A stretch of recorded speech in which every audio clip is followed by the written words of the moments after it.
Ya, silakan. Ada yang mau kamu tanya? Halo, ini siapa ya?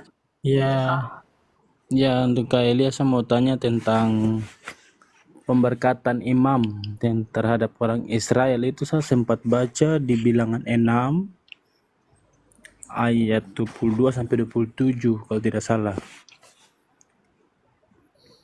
Ucapan berkat imam itu Bilangan 6. kan Ya.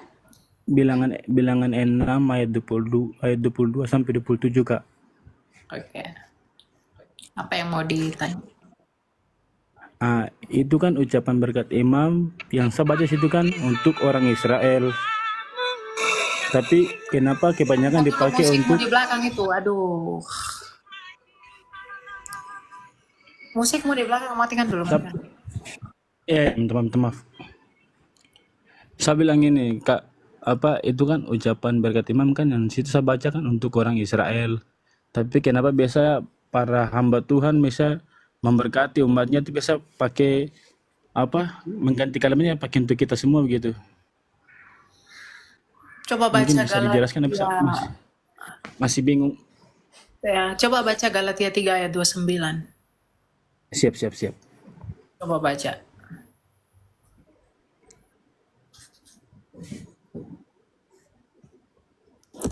Galat Galatia 3 ayat 29 kamu baca. Apa dikatakan di sana? Galatia 3 ayat 29. 29. Dan jikalau kamu adalah milik Kristus, maka kamu juga adalah keturunan Abraham dan berhak menerima janji Allah. Ya udah. Itu dia kuncinya. Jadi, kalau kita adalah milik Kristus, milik Abraham, miliknya Kristus, percaya kepada Yesus, maka kita juga adalah Israel yang baru. Kita adalah Israel rohani. Kita adalah Israel yang sejati, ya. Di dalam berapa ya? Efesus 2 ayat 12 coba. Coba buka Efesus 2 ayat 12. Ayat 12 atau 13. Coba ayat 12. Buka mikrofonnya, brother, biar kita dengar. Efesus 2 ayat 12.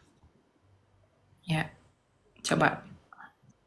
Efesus 2 ayat 12 ini tentang dipersatukan dalam Kristus. Ayat 12 bahwa waktu itu kamu tanpa Kristus tidak termasuk kewargaan Israel dan tidak mendapat bagian dalam ketentuan-ketentuan yang dijanjikan, tanpa pengharapan dan tanpa Allah di dalam dunia. Ya, tanpa Kristus, ya kita tidak akan dianggap sebagai pewaris janji. Jadi, kenapa orang Kristen boleh diberkati dengan dalam janji berkat dalam Bilangan 6 ayat 22? Karena kita adalah milik Kristus. Bukankah Israel itu adalah keturunan Abraham?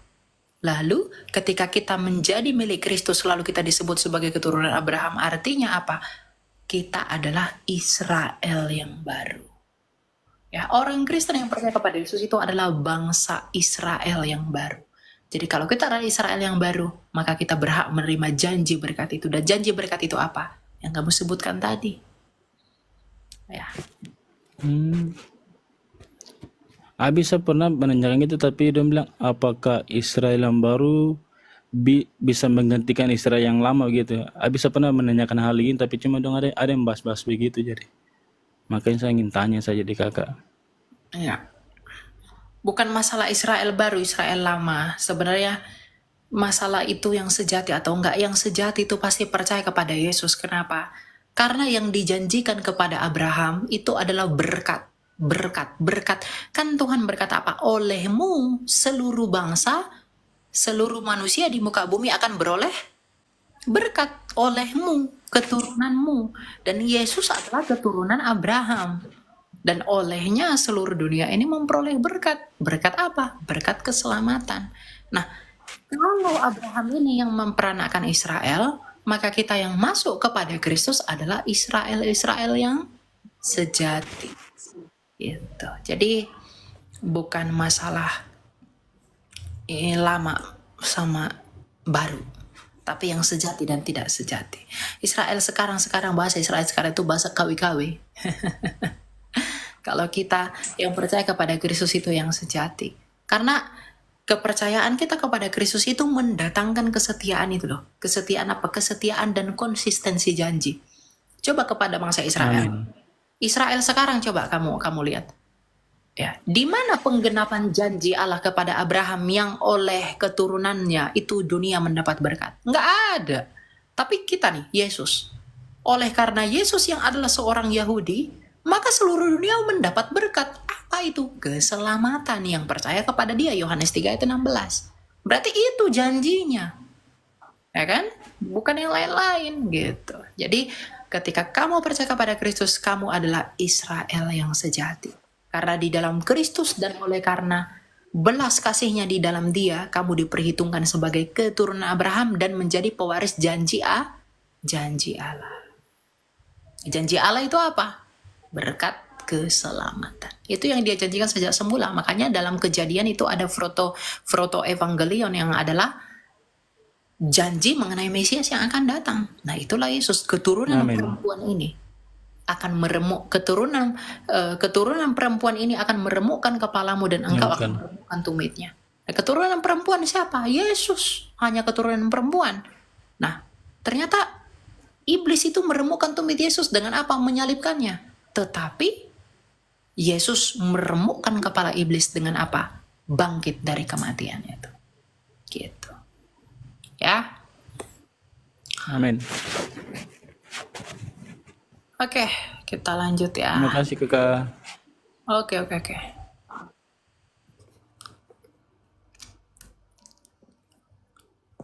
Jadi di situ ya poinnya ya. Jadi kita ini adalah Oh my God, akhirnya aku gabung ke Kak Elia. Halo Kak Elia. Nah, halo, silakan brother. Sebelumnya aku seorang Katolik ya Kak. Aku cuman mau nanya tentang yang kemarin aku sempat tanyain mungkin aku nggak berharap pasti ya Kakak membaca itu. Cuman aku kebingungan tentang Summa Contra Gentiles ya, tentang keeksistensian Tuhan gitu. Dari pandangan Kakak sendiri sebagai dari pandangan Kakak sendiri sebagai kita pengikut Kristus, sebenarnya Summa Contra Gentiles itu tuh sebenarnya ngebahas apa sih Kak? Karena aku sendiri yang Katolik tuh bingung gitu loh. Ini maksudnya gimana ya gitu. Karena nggak mengartikan kata-kata teologi itu tuh aku kurang nyampe gitu loh otaknya. Itu kan bukunya siapa ya? Bukunya Santo Thomas Aquinas Kak. ya. Coba kita buka ya di dalam. Yang kamu tanya itu apanya dari buku ini yang mau kamu tanya? Aku kurang mengerti ya Kak, yang ya, dalam buku itu kan di buku Summa Contra Gentiles itu kan mengenai keberadaan Tuhan gitu ya, karena ada kata kontra gitu, ada perdebatan tentang keeksistensian ataupun keilahian Tuhan gitu. Aku cuma nanya sebenarnya karena aku kurang memahami kata-kata teologi yang ada di dalam, sebenarnya itu tentang apa sih Kak Summa Contra Gentiles itu? Oke. Jadi ini kan dari Katolik ya. Nah, dan Katolik itu kental sekali dengan yang disebut dengan filsafat ya. Dan memang Thomas Aquinas ini adalah orang yang sangat bisa dikatakan dikagumi ya secara dalam hal melahirkan ide-idenya yang filsafati ya. Nah, berbicara mengenai apa ya? Bukunya siapa? Si Thomas Aquinas ini. Bentar ya, saya buka ininya dulu. Tentang sumanya ya. Saya tidak bisa jelaskan panjang soalnya tentang buku ini karena saya tidak terlalu tertarik dengan Thomas Aquinas sebenarnya ya kalau saya ya. Tapi saya bantu kamu untuk melihat ya. Nah, kita buka di sini. Summa contra Gentiles atau dikenal sebagai Liber de Veritate Catholicae Fidei contra Errores Infidelium, ini buku tentang kebenaran iman Katolik terhadap kekeliruan orang-orang gentil. Gentil itu artinya apa? Kan kafir. Nah, dan itu adalah buku dari Santo Thomas Aquinas dari karya-karyanya dia. Dan dikatakan begini, buku ini itu ditulis oleh Santo Aquinas itu untuk para apa sih namanya, misionaris Kristen, untuk menjelaskan agama Kristen dan mempertahankan poin-poin doktrinnya yang berbeda dengan keyakinan apa? Islam dan Yudaisme. Jadi singkatnya gitu, brother. Buku Summa contra Gentiles ini adalah pembelaan dari si Thomas Aquinas tentang keunikan iman Kristen yang sama sekali berbeda dengan iman Islam dan juga iman Yahudi. Jadi poinnya di situ. Dan Thomas Aquinas sebagai orang yang sangat luar biasa dalam hal yang filsafat-filsafatnya itu. Nah, dia menuangkan tuh ide-idenya di dalam buku ini untuk melindungi sebenarnya secara khusus iman kekatolikan, karena Thomas Aquinas dari gereja Katolik, dia melindungi iman Kristen yang Katolik itu dan membuatnya lebih unik daripada iman Islam dan iman orang Yahudi yang adalah Yudaisme. Jadi tujuan penulisan itu oleh Santo Thomas Aquinas adalah untuk menunjukkan keberadaan iman Kristen yang sangat berbeda dan begitu unik daripada iman Islam dan juga iman Yudaisme. Dan tentu dengan cara berpikirnya dia tuh, filsafatnya kuat sekali di dalam gitu. Jadi itu tujuannya. Oke Kak, mungkin aku nanya satu pertanyaan lagi boleh nggak Kak? Iya. Ini Apa? mungkin pertanyaan yang basic ya Kak. Saya sebagai seorang pengikut Kristus, kadang sedikit memiliki kontra dengan para agnostik ya, para sesama pengikut Kristus dari aliran-aliran Protestan yang saya kurang ketahui, dan saya sebenarnya agak kesulitan ya mengkanter para agnostik, tapi mereka masih bertahan sebagai Kristen secara identitas surat menyurat dan administrasi gitu Kak. Nah, aku cuman pengen tips ya Kak, karena aku sering kali ngebawa hal-hal teologi ke teman-teman yang agnostik untuk melakukan pembelaan iman juga ya, untuk mempertahankan eksistensi juga ya. Kira-kira boleh nggak sih Kak dikasih tahu tipsnya gimana sih caranya sebenarnya untuk sebagai kita pengikut Kristus supaya kita bisa tetap eksisten untuk berdebat dengan orang-orang agnostik, karena orang-orang agnostik ini walaupun dia Kristen sangat-sangat banyak sekali akal mereka gitu untuk melakukan pembelaan terhadap diri mereka sendiri Kak. Iya. Poinnya itu adalah sebenarnya masalahnya itu bukan pada perdebatannya, tapi pada hikmat yang dia pakai untuk mengerti. Karena begini, brother, mempercayai Yesus atau tidak percaya Yesus itu bukan tentang how smart you are atau how rich you are, ya, atau mungkin seberapa terkenalnya kamu, how popular you are. Percaya atau tidak percaya kepada Kristus bukan tentang berapa kuat kamu, berapa kaya kamu, betapa powerfulnya kamu, betapa pintarnya kamu, no. Tapi tentang ini, kerendahan hati. Ya. Kamu berdebat dalam Titus 3 ayat 10 dikatakan, kalau 1-2 orang kamu nasihati dan mereka tidak mau berubah, tinggalkan mereka. Jadi kamu jangan habis waktumu berdebat. Kebenaran adalah kebenaran, dan itu harus dinyatakan. Mereka tolak itu urusan mereka. Tapi kan Kaelia perlu berargumentasi dan lain sebagainya. Betul. Nah, apa yang harus kamu persiapkan untuk itu? Kamu ajari mereka untuk rendah hati dulu. Kamu mengajarkan mereka dengan rendah hati untuk apa? Ingatkan mereka atas apa? Siapa mereka yang sebenarnya? Melalui apa? Dosa-dosa mereka. Dan apa yang telah mereka lakukan.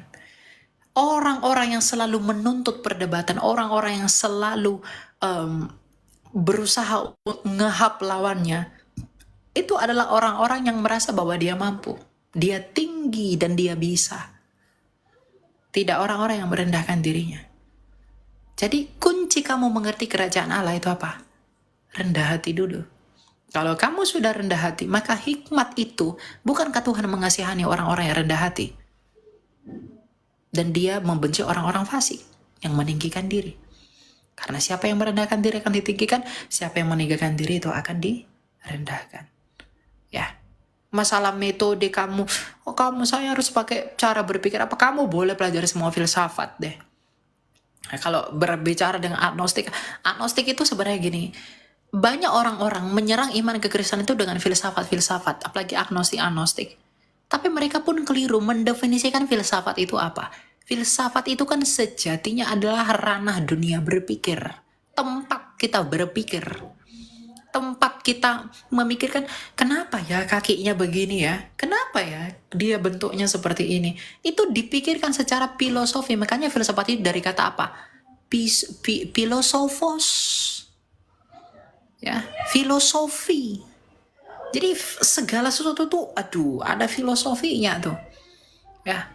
Dan mereka lupa mengenai Kristus sejak semula itu jauh lebih tua dan jauh lebih awal daripada filsafat itu sendiri. Musa itu filsuf loh, Adam pun itu filsuf. Ya. Nah, tapi orang-orang yang baru belajar filsafat, mereka gunakan filsafat Yunani untuk mengukur Yesus. Padahal bapak filsafatnya orang Yunani itu Thales yang paling tua. Itu masih jauh di bawahnya Salomo. Sedangkan Salomo sudah punya hikmah, sudah punya hikmat. Makanya filsafat Yahudi itu adalah filsafat yang tertua di dunia. Berarti filsafat buku kitab kebijaksanaan Salomo itu Kak bisa dikategorikan sebagai salah satu filsafat juga Kak ya? Betul, ya, filsafat. Ya, janganlah kamu kan dikatakan di dalam Alkitab ya. Bentar ya. Kita buka ayatnya ya. Di dalam Kolose 2 ayat 8 dikatakan begini. Hati-hatilah supaya jangan ada yang menawan kamu dengan filsafatnya yang kosong dan palsu menurut ajaran turun-temurun dan roh-roh dunia, tetapi tidak menurut Kristus. Jadi kamu itu harus mempersenjatai dirimu itu dengan filsafat Kristus. Jadi Berapa Kak? Saya pengen catat Kak. Kolose 2 ayat 8. Oke Kak, lanjut Kak. Ya, jadi itu bukan tentang kamu debat-debat itu tuh nggak cari menang, nggak cari kalah, nggak, bukan untuk itu. Kalau Kristen ya, kalau orang yang egois itu biasanya cari menang, cari kalah, cari pengakuan, enggak. Kita itu hanya memberitakan yang udah benar. Ya, ini sudah benar. Kalau kamu tolak kebenaran itu, bukan kebenaran itu yang melenceng, tapi kamu yang tidak mau, kamu sendiri yang melenceng dari apa yang benar itu. Gitu. Jadi bagaimana caranya saya menghadapi orang-orang agnostik kalau saya berdebat dengan mereka? Ya kamu perlu belajar banyak hal yang bisa meng-counter mereka. Kalau mereka biasanya bawa-bawa filsafat, saya selalu bilang, filsafat yang kamu pakai itu terlalu bocil untuk memandang dan menilai Kristus. Kenapa saya katakan begitu? Karena mengenai hikmat dan mengenai sang hikmat itu sudah difilsafati oleh orang Yahudi sebelum adanya Yunani. Ya, jadi kalau orang banyak gaya, banyak bicara, menurut filsafat begini, secara epistemologi begini, saya bilang nggak ada gunanya itu, kosong semua itu, tidak berguna. Kenapa? Karena sebelum yang kamu ucapkan itu ada, hal-hal mengenai Kristus itu sudah ada sejak di zamannya Daud dan di zamannya Salomo. Dan Salomo itu di dalam Amsal itu berbicara mengenai hokmah, sang hokmah yang dikatakan Kanani memiliki aku. Ya, jadi kalau orang menyerang-nyerang iman Kristen dengan filsafat, saya tidak tertarik. Kenapa? Filsafatmu itu terlalu anak-anak untuk memandang Kristus. Karena mengenai Kristus sudah ada sebelum filsafatmu itu ada. Simpelnya begitu. Ya. Lalu kalau orang lawan Kristus, lawan kekristenan itu dengan logika ya, tergantung nalarmu sanggup atau tidak menerima, ya. orang-orang itu kadang tidak bisa menempatkan diri, menempatkan ilmu pengetahuan itu. Dia tidak mengerti mana ilmu yang rasional, mana ilmu yang kontrarasional, mana ilmu yang suprarasional.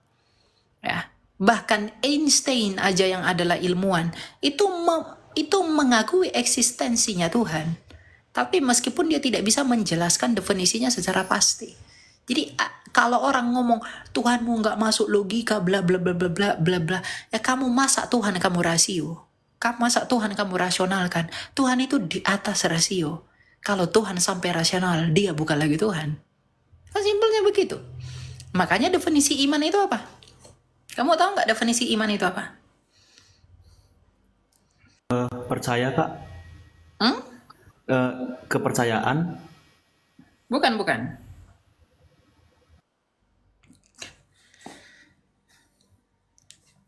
Iman itu dalam Ibrani 11 ayat 1. Iman adalah dasar dari segala sesuatu yang kita harapkan dan bukti dari segala sesuatu yang tidak kita lihat. Iman itu bukti, brother. Bukti dari apa yang tidak kita lihat. Dan dasar dari segala sesuatu yang kita harapkan. Ya. Jadi itu iman, makanya dikatakan begini, sebab oleh imanlah telah diberikan kesaksian kepada nenek moyang kita, karena iman kita mengerti bahwa alam semesta telah dijadikan oleh firman Allah, sehingga apa yang kita lihat telah terjadi dari apa yang tidak kita lihat. Ketika Yesaya itu mengatakan bumi ini bulat dalam Yesaya 40, apakah sudah ada alat untuk mengukur bumi ini bulat waktu itu? Saya tanya kamu. Apakah sudah ada alat digunakan Yesaya untuk mengatakan bumi ini bulat waktu itu? Belum sih kayaknya Kak. Tapi oleh iman, dia berpengharapan bahwa bumi itu bulat. Dan sekarang dibuktikan bahwa bumi itu bulat. Jadi kalau ada orang tanya, Kristen belum bisa dipastikan dan dibuktikan secara sains. Bukan tidak bisa dipastikan, tapi belum. Semua itu ada waktunya untuk mengetahui. Karena ilmu pengetahuan pun terbatas untuk membuktikan apa yang ada di dalam kitab suci. Ya. Jadi kalau ada orang bilang firman Tuhan dalam Alkitab itu belum bisa dibuktikan secara sains, bukan tidak bisa. Gitu. Jadi dari hal-hal apapun sebenarnya mereka itu serang iman Kristen tidak ada yang unggul. Berarti Alkitab ini sebenarnya apa Kak ya? Saya sedikit sebagai suatu misteri yang sangat-sangat susah buat dinalarkan manusia gitu Kak ya. Ya oleh itu tadi kuncinya itu, iman itu apa yang diperkatakan Alkitab itu kita imani bro. Pembuktiannya nanti ke depan. Sama seperti di zaman Yesaya, oh gila kok Yesaya, kok bilang bumi ini bulat, datar kok kulihatnya, aku nggak berputar-putar kok di sini. Kata orang-orang pasti, ketika Tuhan bertakhta di atas bulatan bumi. Orang-orang pasti mikir, karena mereka dulu itu ke geosentris yang bukan heliosentris. Nggak ada kurang-kurangnya si Yesaya ini ya. Dibilangnya bumi bulat, padahal datar-datar ajanya. Tapi sekarang telah dibuktikan bumi bulat. Artinya apa? Imannya si Yesaya itu menjadi dasar pengharapannya. Dan iman itu menjadi bukti apa yang enggak dia lihat. Imannya mengatakan bumi itu bulat, tetapi dia belum melihat bumi itu bulat, tetapi itu benar. Paham nggak maksud saya? Paham nggak? Paham. Nah, itu tidak dimengerti agnostik. Wong mereka nggak punya iman kok. Mereka nggak paham. Nggak ngerti. Kebanyakan mereka cuman pakai para filsafat-filsafat yang baru lahir 1000 atau ratusan yang kemarin tuh. Anak-anak itu yang dipakainya. Mereka selalu bahasanya sok-sok ribet lah, sok-sok apa, biar kelihatan eksklusif apa segala macam. Padahal esensi itu nol. Karena sebelum Thales, bapak filsuf Yunani yang paling tua itu Thales, itu abad ke-6 sebelum Masehi. Sebelum dia ada, Salomo sudah berfilsafat. Daud sudah berfilsafat. Musa pun sudah berfilsafat. Ya. Jadi kalau ada orang ngomong filsafat kepada Kristen, lalu serang orang Kristen yang filsafat. Selalu kasihan melihat orang-orang begitu. Gitu ya. Oke Kak, terima kasih ya Kak. Oke, ya. Oke Kak. Yo, Tuhan berkati. Gitu ya. Jadi, gue sok-sokan. Ya. Dunia ini harus tahu diri. Karena ilmu pengetahuan itu dari kekristenan. Tanpa kekristenan, you are nothing. Ya. Makanya memang betul dikatakan bahwa kekristenan itu adalah berkat bagi dunia ini. Ya, kalender yang kamu pakai di mana kamu bernapas hari ini juga punya orang Kristen. Ya. Penanggalan itu punya orang Kristen. Ya. Jadi janganlah menghina-hina Kristus. Karena sekalipun kamu menghina dia, tapi setiap nafasmu itu didasarkan dari tahun-tahunnya dia sendiri. Bukan tahun-tahun yang lain. Gitu. Jadi nggak ada alasanmu untuk melawan dia. Rendahkan dirimu, terima. Masuk. Baik. Shalom. Ya, shalom, silakan Pak Le. Ini maaf Kak, sambil jalan ya ini. Ini saya mau nanya Jalan nih. di mana Pak? Jalan tol? Enggak, sambil arah pulang aja daerah Bekasi. Oh Ini ya. saya mau nanya ini dari Yesaya itu dengan Wahyu ya. Soal bintang timur itu penjelasannya gimana ya? Ya, bintang timur di Yesaya itu Yesaya 14 itu Pak. Itu berbeda dengan bintang timur yang ada dalam Wahyu. Bintang timur di Yesaya, aduh ribut kali lah Bapak ini. Bintang timur yang ada di Yesaya 14 itu adalah bintang timur yang merujuk kepada Babel.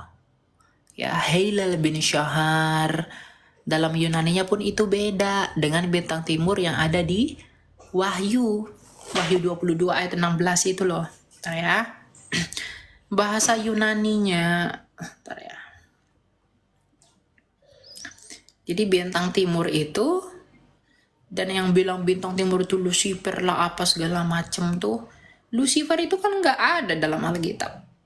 Lucifer itu kan produk tafsiran. Ya. Nah, coba kita baca di dalam Yesaya 14 ayat 22 dikatakan ayat 12. Wah, engkau sudah jatuh dari langit, hai bintang timur, ya. Di sini dikatakan, how art thou fallen from heaven, O Lucifer, son of the morning. Ya. How art thou cut down to the ground, which didst weaken the nation. Nah, dalam bahasa Yunaninya, Pak, di dalam Septuaginta dikatakan begini, ho heosporos. Ya, ho heosporos. Nah, lalu coba kita lihat di dalam Wahyu 22 ayat 16. Aku, Yesus telah mengutus malaikatku untuk memberi kesaksian tentang semuanya ini kepadamu bagi jemaat. Aku adalah tunas, yaitu keturunan Daud, bintang timur yang gilang gemilang. Dalam KJV dikatakan the bright and morning star. Tapi dalam bahasa Yunaninya, apa dikatakan? Ho aster ho lampros kai ortrinos. Ya, jadi bintang timur yang dalam Wahyu 22 ayat 16 dengan bintang timur yang ada di dalam Yesaya 14 tidak sama. Bintang timur yang dalam Yesaya 14 untuk Babel, bintang timur yang ada di dalam Wahyu itu untuk Yesus sendiri. Mengapa Yesus mengatakan dirinya adalah bintang timur? Karena dia adalah kekekalan itu sendiri. Jadi timur itu adalah simbolnya kekekalan. Bintang itu adalah simbol terang. Jadi bintang timur artinya dia adalah terang yang kekal. Makanya Tuhan Yesus berkata Allah adalah terang karena dia adalah Allah. Terang yang kekal, terang yang sejati. Gitu. Jadi nggak sama ya. Karena dalam bahasa Yunaninya itu berbeda, bukan sama.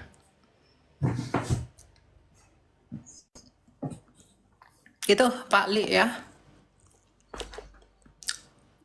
Boleh buka mikrofon Pak?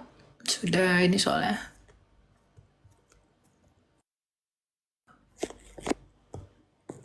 Halo?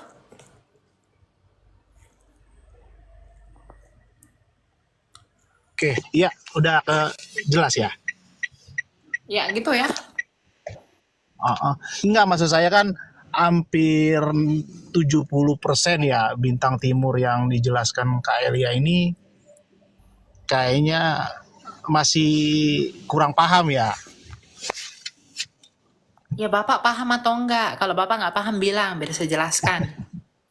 Iya, dari penjelasan tadi saya juga mulai paham ternyata itu adalah dua hal yang berbeda walaupun di Alkitab dibilang sama-sama bintang timur. Iya. Maksud saya pertanyaan ini biar bisa buat semuanya.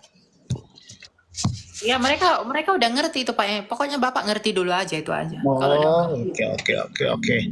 Jadi intinya kalau bintang timur itu bukan Tuhan Yesus ya yang di Yesaya. Bukan. Karena Yunaninya beda dengan yang ada di Wahyu. Oke. Ya, oke, cukup untuk sementara itu aja dulu, Kak. Oke. Ya. Terima kasih banyak ya. Shalom.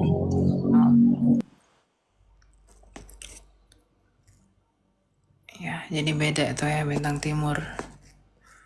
Bintang timur di langit yang timur.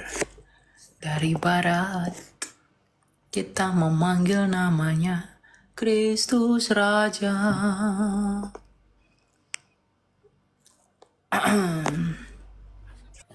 Silakan Green Villa.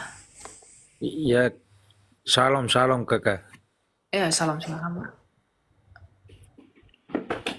Ada yang mau ditanya Pak? Wah, tidur. Lapar. Mau masak dulu. Masak yang enak Pak. Silakan bintang. Selamat malam. Ya, Shalom. Salam. Shalom. Ya, Oh, salam. sorry, kata-kata aku tadil sama anak-anak enggak apa-apa. Gak apa-apa.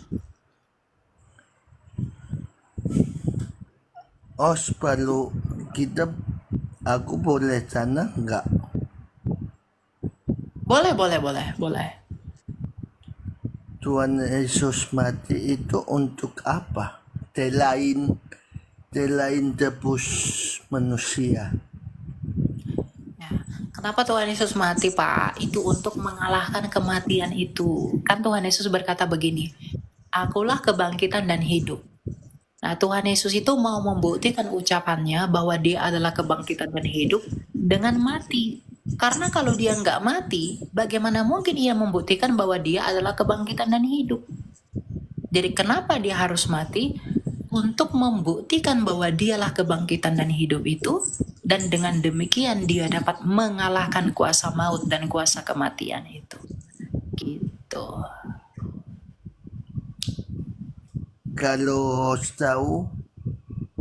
Kalau aku mau tahu Tuhan, misi Tuhan di bumi ini apa, Bos? Kalau boleh tahu. Misi Tuhan di bumi ini adalah untuk menciptakan manusia agar memenuhi seluruh bumi. Kejadian 1 ayat 28. Beranak cuculah dan penuhilah seluruh bumi. Dan berkuasalah. Selain itu. Ya, menjadi mandataris Allah, Pak. Gitu. Kita jadi imam-imam yang rajani, ya kan? Kan yang rajani itu kan tata sifat. Jadi kita diberi kuasa untuk bersaksi mengenai dia dalam keimaman kita. Menurut Os, kalau ada orang kuasa dari Tuhan Yesus Kristus, dia mau ikut Tuhan Yesus Kristus, tapi dia bingung mau lanjut atau mau mundur. Menurut Os bagaimana, Os? Ya harus lanjut dong, biar dia memperoleh hidup dan pendamaian kepada Allah. Kalau tidak lanjut, biar orang lain bilang aneh, enggak apa-apa, Os. nggak apa-apa. Dunia ini kan memandang kita aneh kalau percaya semua Tuhanmu kok mati lah, Tuhanmu pakai ini bla bla bla. Kan mereka selalu ngeledek kita begitu, ya nggak apa-apa Pak. Gitu. Angkali Tuhan itu dengan manusia, akal manusia enggak sama sih. Betul, betul. Ya, Hmm, itu ya. berarti gitu ya. Iya, iya. Berarti os tahu Tuhan akil zaman, Tuhan emisi apa?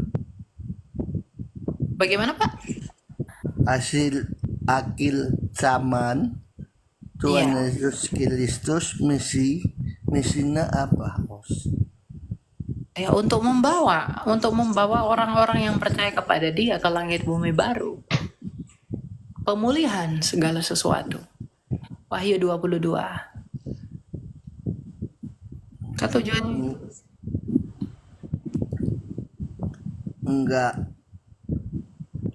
Enggak lain-lain kah? enggak.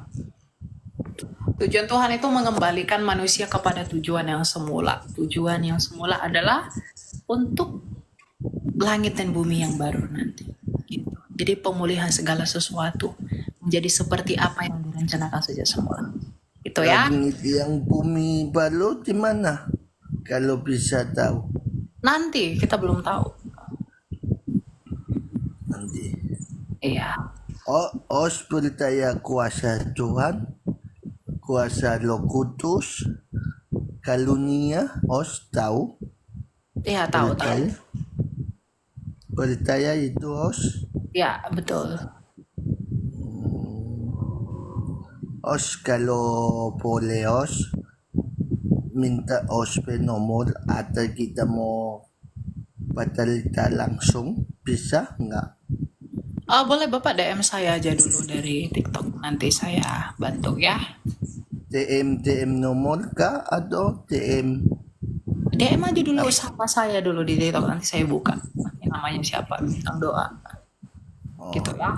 Nanti Ya, Bapak saya, nanti kita bisa ngobrol di sana. Karena ini masih banyak yang ngantri Pak. Oke? iya.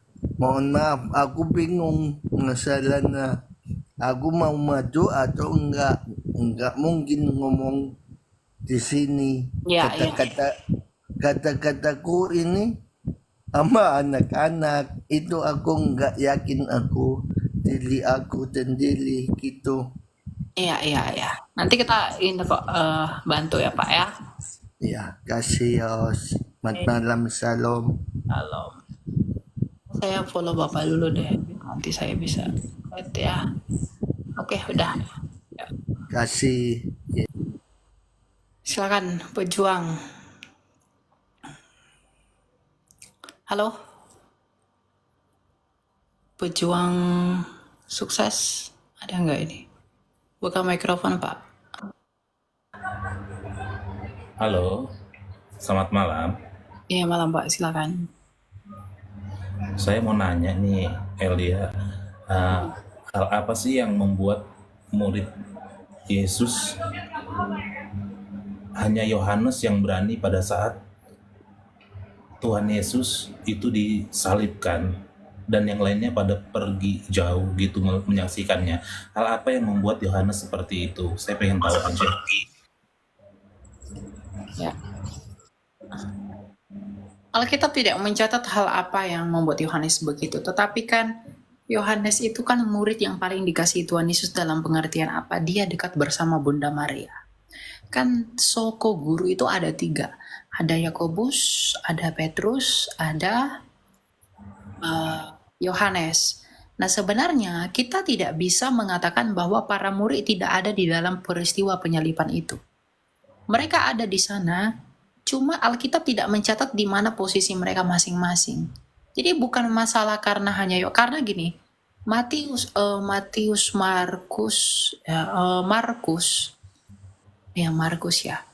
Matius pemungut cukai. Markus itu mendapatkan kesaksian mengenai Kristus itu dari penuturan Rasul Petrus loh. Ya. Nah, Lukas juga demikian, yang menjadi bagian dari 70 murid. Lukas sang penginjil. Jadi bukan hanya dia yang berani, semua rasul-rasul itu ada di tempat itu menyaksikan, cuma tidak dicatat seperti apa keadaan mereka.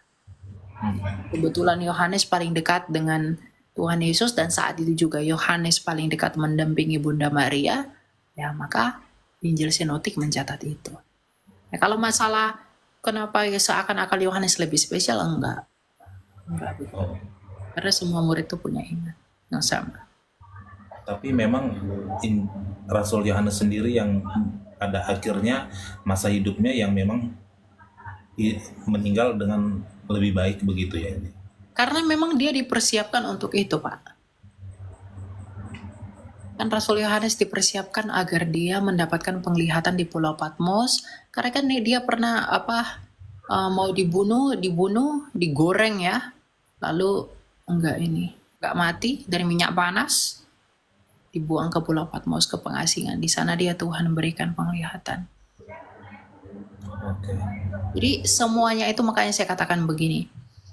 Tuhan itu rencananya selalu akan tetap berlanjut dan berjalan. Masalah kamu tidak mau, kalau kamu tidak mau memenuhi panggilan Tuhan, Tuhan akan pilih orang lain untuk memenuhi rencananya itu. Sama seperti Musa dan Yosua. Musa itu tidak Tuhan izinkan masuk tanah Kanaan, maka Tuhan gantikan dengan Yosua demi tujuannya dia. Nah, jadi bukan masalah kamu menerima. Jadi kalau kamu tidak menerima panggilan itu dan kamu tidak meresponinya, ya, maka Tuhan akan berikan kepercayaan itu kepada orang lain. Oke. Yohanes itu tetap setia sebagai murid yang dikasihi Tuhan Yesus. Maka dia mendapatkan upahnya. Jadi hal apa yang kita bisa pelajari dari Rasul Yohanes? Kesetiaan dan ketekunan. Baik. Boleh satu lagi pertanyaan Elia? Ya, silakan. Sikap Injil terhadap orang yang membunuh diri terhadap kehidupannya sendiri itu bagaimana tentang iman kita Kristen ini? Apakah dia masuk ke dalam Firdaus apa ke Ya, kalau kita melihat apa yang dilakukan Yudas, ya, kita lihat ayatnya ya. Kalau kita melihat apa yang dilakukan oleh Yudas ini tampaknya tidak selamat ya. Karena di dalam Yohanes 17 ayat 12 dikatakan begini. Selagi aku bersama-sama dengan mereka itu, aku ini memelihara mereka itu atas namamu yang engkau karuniakan kepadaku, dan aku sudah menjaga mereka itu. Dan seorang pun tiada daripada mereka itu yang hilang kecuali anak kebinasaan itu, supaya isi Alkitab itu sampai. Jadi kalau kita melihat kenapa Yudas itu bunuh diri, karena dia itu tidak punya, orang yang bunuh diri itu karena orang yang tidak punya iman. Dan orang yang tidak beriman itu tidak selamat. Kenapa dia bunuh diri? Padahal di dalam iman kita punya pengharapan. Pengharapan yang memerdekakan kita. Tapi dia memilih untuk tidak beriman agar berpengharapan. Tapi malah membunuh dirinya sendiri. Jadi pandangan kita itu apa? Itu tidak selamat. Jadi jangan bunuh diri. Karena membunuh dirimu sendiri itu sama dengan menentang kuasa ilahi. Karena yang berhak atas waktumu itu bukan kamu. Karena kamu pun bukan milikmu. Kamu adalah milik Allah. Jadi ya, yang paling parah itu deskripsinya Rasul Matius ya. Dalam Matius 26 ayat 24 dikatakan begini. Anak manusia di sini merujuk kepada Yesus. Anak manusia memang akan pergi sesuai dengan yang ada tertulis tentang dia, akan tetapi celakalah orang-orang yang olehnya anak manusia itu diserahkan. Adalah lebih baik bagi orang itu sekiranya ia tidak dilahirkan. Ya. Jadi narasi Rasul Matius, bahkan dalam paralelnya Rasul Markus mengatakan bahwa lebih baik orang itu tidak dilahirkan karena dia akan binasa. Karena dia menyesali apa yang dia lakukan, tetapi dia tidak meresponinya di dalam iman. Dengan bertobat, malah membunuh dirinya dan mati di dalam dosanya itu. Membunuh itu kan dosa. Kalau kamu mati dalam dosa, itu bunuh diri. Gitu. jadi itu bunuh diri termasuk free will kita yang kita gunakan? Ya, Oke. Oke, terima kasih Elia. Hanya itu aja sih yang saya mau tanyakan. Terima kasih, Oke, Tuhan memberkati pelayanan. oke Pak. Sama-sama. Silakan jaga. Ya, selamat malam Mbak Elia, salam jauh. Ya, silakan Pak. Ada yang mau ditanya Pak? Enggak Mbak, saya mau menanyakan Saya bukan tentang mbak-mbak. gimana? Saya bukan mbak-mbak. Oh iya, ya Kak. Saya menanyakan tentang nabi-nabi palsu itu kan yang di Alkitab itu kan tidak menunjukkan, tidak tertulis itu nabi palsu itu tertuju dengan siapa. Saya mohon penjelasannya aja. Ya, nabi-nabi palsu itu pokoknya yang dalam Alkitab Yeremia 23 ayat 15 adalah nabi-nabi yang akan Tuhan hukum karena mereka mengajarkan ajaran sesat. Ya, memang tidak dirujuk especially kepada siapa. Tuhan tidak merujuk itu, tetapi Tuhan beri tandanya. Tanda yang pertama, dia dari luar Israel, dan ini sering bersangkutan, dia dari luar Israel. Yang Ya, kedua, ya kalau kita melihat dari Yeremia itu dia mati diracun, ya karena Tuhan meracun orang-orang yang menyalahgunakan namanya dan tidak mengenal dia, ya. Dan yang ya, ketiga, dia menolak Yesus. Karena para nabi, arti nabi dalam bahasa Ibrani, navi itu adalah pelihat. Dan para nabi itu bernubuat mengenai Kristus, Mesias yang akan datang. Nah, jadi kalau ada nabi dan para nabi di perjanjian lama itu bernubuat tentang kelahiran dan kematian dan kebangkitan Mesias itu. Ya, makanya dalam Lukas 16 ayat 16 dikatakan, hukum Taurat dan nubuatan para nabi itu berakhir sampai tampilnya Yohanes Pembaptis, dan sejak saat itu kerajaan Allah diberitakan. Jadi tujuan para nabi itu bernubuat mengenai Mesias, mengenai lahirnya di mana. Mika mengatakan dia lahir di sini, Yeremia mengatakan dia seperti ini, Yesaya mengatakan dia matinya begini, penulis Mazmur mengatakan oh dia akan dipaku, ya. Gitu. Dia harus dari Yehuda. Nah, para nabi itu bernubuat mengenai dia. Lalu kalau ada nabi menyangkali kematian Yesus dan mengatakan Yesus tidak tersalib, nabi palsu. Itu jelas. Ya, entah apalah dia bilang, entah itu apalah apa segala macam ngeles-ngelesnya, itu nabi palsu. Itu ciri nabi palsu. Menolak Kristus, nabi palsu. Makanya dalam Galatia 1 ayat 8 dikatakan, sekalipun salah seorang di antara kami atau malaikat yang dari surga memberitakan Injil yang lain, Injil yang benar itu adalah kematian dan kebangkitan Kristus. Itu kabar sukacita bagi kita. Lalu kalau ada orang dari negeri antah berantah mengatakan Yesus tidak salib, nabi palsu. Itu sudah sangat-sangat palsu. Jangan percaya, ya. Gitu. Jadi sangat mudah sebenarnya mengukur nabi palsu. Yang ketiga, nabi palsu itu tidak bermoral. iya.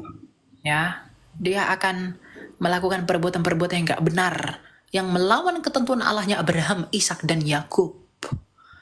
Ya, apa yang telah Yesus katakan, misalnya perjanjian lama orang berpoligami, lalu Yesus datang sebagai anak tunggal Bapa mengatakan poligami tidak boleh, satu laki-laki satu perempuan, lalu tiba-tiba nabi palsu pasti mengatakan boleh poligami lagi. Ya, itu nabi palsu itu yang begitu, ya. Jangan percaya. Oke Kak, saya mengerti Kak. Satu lagi Kak, boleh saya tanya sekali lagi, satu lagi. Oh ya, silakan Pak. Jadi penjelasannya tadi mengenai tentang nabi palsu saya udah paham. Dan saya mau pertanyakan lagi satu lagi. Mau perbedaan Santani itu sama Lucifer itu bedanya apa Kak? Perbedaan apa? Santani sama Lucifer. Satanis sama Lucifer. Nah, Satanis itu kan orang-orang yang menyembah setan. Kalau Lucifer itu kan orang-orang mengatakan bahwa itulah setannya. Jadi Lucifer setannya, Satanis itu penyembah setan. oh gitu. Siap-siap. Sama-sama setan tapi jangan-jangan ikuti yang begitu. Oke Kak, terima kasih banyak Kak. Salam, Tuhan Yesus memberkati. Iya, Ya, Tuhan Ahobu. memberkati juga. Ya hobo. Ya, jadi ikut setan. Apa yang kamu ikut setan? Ikut-ikut yang benar aja lah. Lurus-lurus saja belum tentu kita lurus. Apa yang mau bengkok-bengkok ya. Aduh. Ya, silakan Minat Hia. Shalom. Salam Ya. Bang. Ya silakan. Apa yang mau kamu tanya? Ini Bang, saya mau tanya ini. Apa itu? eh, tentang apa namanya itu Musa. Mhm. Eh, ini saya lagi ada tugas soalnya Kak. Jadi kayak Tugas apa butuh itu? penjelasan juga Tugas apa? tentang sejarah Musa membawa bangsa Israel itu. Oke, tuh. Kamu kuliah Terus kan teologi Kak, atau apa? saya mau nanya ini. Kamu kuliah teologi atau apa? Ya begitulah Kak, kira-kira. Cuman mau nanya aja Kak. Itu Ah, Musa membawa bangsa Israel itu ke tanah perjanjian itu dalam Alkitab itu kan bangsa Israel hanya dipandang sebagai tamu di tanah perjanjian itu, ya kan Kak? ya pewaris lah. Tapi Kamu udah Tuhan dijanji. sudah nah, dia hanya gini.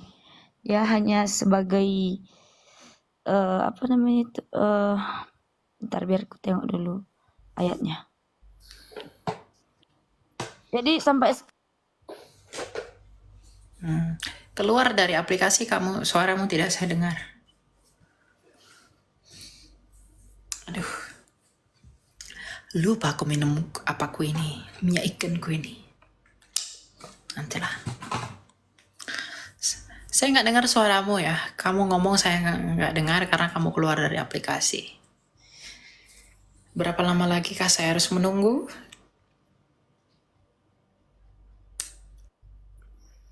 ini Kak, Apa itu? tentang Musa membawa bangsa Israel itu ke tanah Kanaan, ke tanah perjanjian itu. Ah, Terus lalu? itu memang menjadi milik bangsa Israel atau bagaimana itu ya? Iya, Soalnya di menjadi dalam bangsa Alkitab Israel. Betul. dan mereka akan menguasai itu. Ya, betul. Jadi kalau dikatakan sekarang itu yang bangsa Israel yang menguasai Palestina itu sekarang gitu ya? Oh, itu kan bukan punya orang Palestina. Orang Palestina itu baru ada kapan? Loh, jadi kalau kamu bilang itu punya orang Palestina, mana ada Palestina? Palestina itu beda dengan Filistin. Ya, Filistin tuh beda dengan Palestina. Filistin ya Filistin, Palestina Palestina.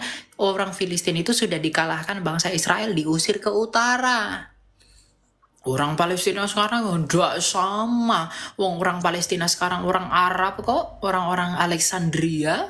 Orang-orang itu, orang-orang yang penduduk tanah Kanaan yang orang-orang Filistin itu kan bukan orang-orang Alexandria. Gitu loh. Nanti kamu buka catatan Herodotus, tuh bukan sumber Kristen itu. Nah, baca nanti tulisan Herodotus tentang Israel. Ya, itu aja. Jadi nggak ada, itu bukan punya orang Palestina, itu memang punya Israel sejak dulu. Gitu.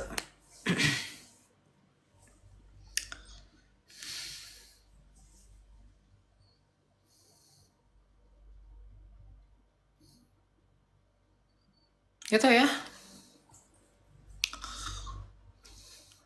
Terus di bawah ada emosi sama saya. Mukamu kayak bebong katanya. Inilah kebenaran itu kan. Bukannya ini Kak, mereka hanya dipandang sebagai orang asing seperti yang ada di dalam Alkitab itu loh. Iya, ayatnya di mana coba saya tagih. Ayatnya di mana? Ini Kak, Di mana? Orang asing.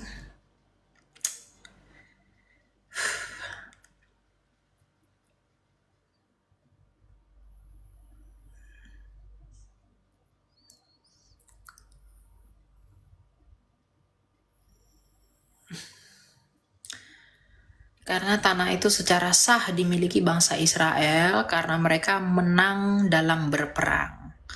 Nah dulu untuk memiliki tanah itu dengan berperang. Nah karena Israel menang maka Israel memiliki hak. Sama seperti penjajah-penjajah yang terdahulu. Ya, mereka mengambil tanah lalu itu menjadi hak mereka. Nah itu jadi milik mereka. Nah Israel juga begitu. Ya, mereka berperang melawan orang-orang Filistin, bukan Palestina ya. Kamu tidak akan pernah bisa membuktikan Palestina itu sama dengan Filistin. Karena orang-orang Palestina sekarang itu orang-orang Arab. Seperti pengakuan ketua Hamas itu loh. Ya, itu orang-orang Arab. Sedangkan orang Filistin itu bukan orang Arab. Gitu. Jadi nggak pernah sama itu. Ya, oke.